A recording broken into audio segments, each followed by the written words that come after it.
Imagine standing on the shores of the Gambia at dawn. The waves crash gently against the sand. The sun peeks over the horizon, and hundreds of wooden canoes begin to push into the ocean.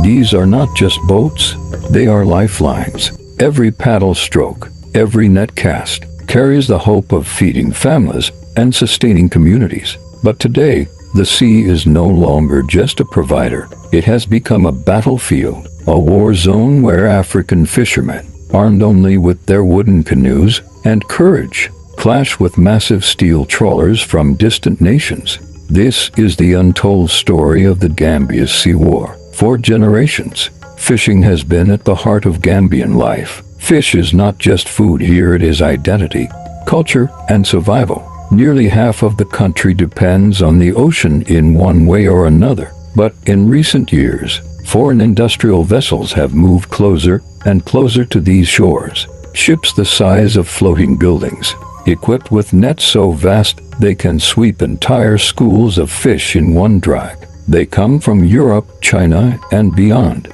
taking tons of fish each day, while local fishermen return home empty-handed. It is a silent invasion, one that does not use bullets or bombs, but robs people of their very future. At first, the fishermen endured it quietly. They complained to authorities, filed reports, begged the government to intervene. But when nothing changed, frustration boiled over. One morning, off the coast of Tangi, a group of young fishermen decided enough was enough. They formed a blockade with their wooden canoes, surrounding a foreign trawler. They shouted, banged their paddles against their boats, demanding the intruders leave their waters. The trawler captain laughed at first, confident that these small wooden boats posed no threat. But when the fishermen began hurling stones and trying to cut the nets, the crew panicked. A fight had broken out in the middle of the ocean, a fight that would soon echo across the country. Word spread quickly. Fishermen were fighting back. Some called it bravery, others called it madness. But for the men and women who depended on the sea, there was no choice. Every day, fish stocks dwindled further. The price of a single smoked fish in the local market skyrocketed. Families who once ate fish daily now struggled to afford it once a week. The war for the sea was no longer about pride. It was about survival. One fisherman named Lamin put it simply, if the sea dies, we die. Lamin, a father of 5, had been fishing since he was a boy. He remembered when the waters near his village teemed with bonga and sardinella. Now, he sometimes spent 12 hours at sea only to return with nets barely half full. He told his children stories of the ocean's abundance like a fading fairy tale. His voice carried both anger and sorrow. Lamin was one of those who joined the blockade, his canoe barely holding against the wake of the giant ships. He said he was not afraid. What can they take from me that they haven't already stolen? My fish are gone. My income is gone. I have nothing left to lose. But this conflict is not just about local fishermen and foreign trawlers. Behind the scenes, powerful forces are at play. International corporations, backed by government licenses, argue they have every right to fish in Gambian waters.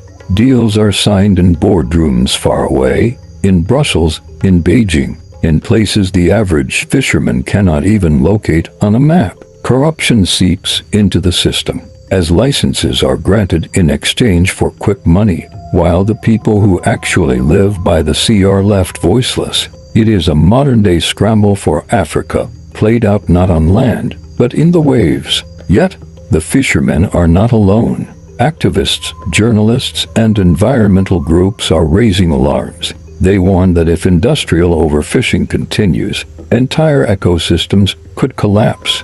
West Africa's waters are among the richest fishing grounds in the world, but they are also some of the most vulnerable. Once depleted, recovery could take decades. Imagine the consequences. Millions across the region without food, economies crippled, cultures uprooted. This is why the sea war in the Gambia matters far beyond its borders. The tension escalated when several trawlers accused Gambian fishermen of sabotage. Nets were slashed, boats set on fire, and violent clashes broke out. In one incident, A canoe capsized after being rammed by a trawler. 3 fishermen nearly drowned before being pulled from the water. Their survival was seen as a miracle, but also a warning. The sea war was turning deadly. The Gambian government, caught between protecting its citizens and honoring international deals, struggled to respond. Promises were made, patrol boats were sent out, but the foreign ships kept coming. It was a fight between wooden canoes and steel giants, and the outcome seemed inevitable. But something remarkable began to happen.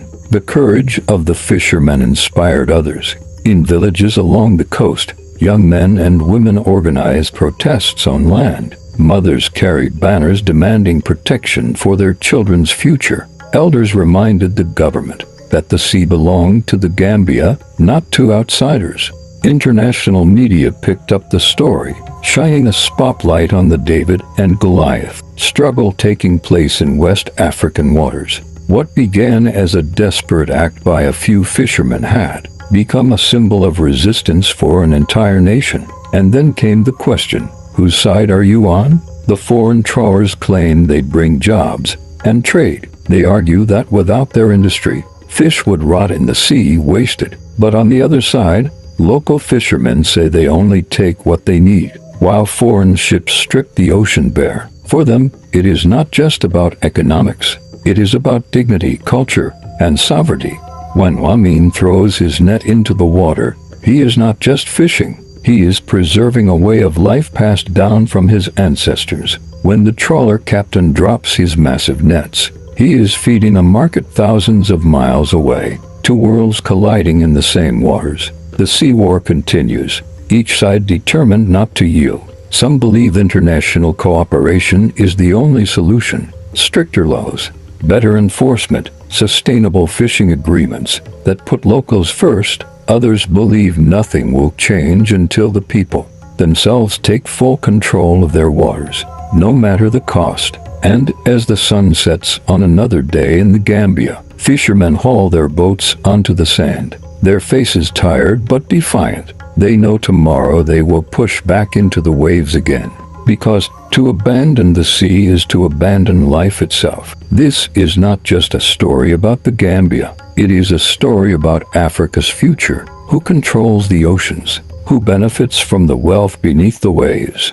And who is willing to fight for it? The answers will shape not only what ends up on dinner tables, but the very survival of communities across the continent. The battle lines are drawn not with guns or borders, but with nets and boats, courage and greed. The sea war is real, and it has only just begun. Now I ask you as the listener, as someone far away but connected through the food you eat and the choices you make, whose side are you on? The men and women in wooden canoes fighting for survival, or the corporations and governments chasing profit at any cost? The ocean remembers, the people remember, and history will remember where you stood when African fishermen fought back.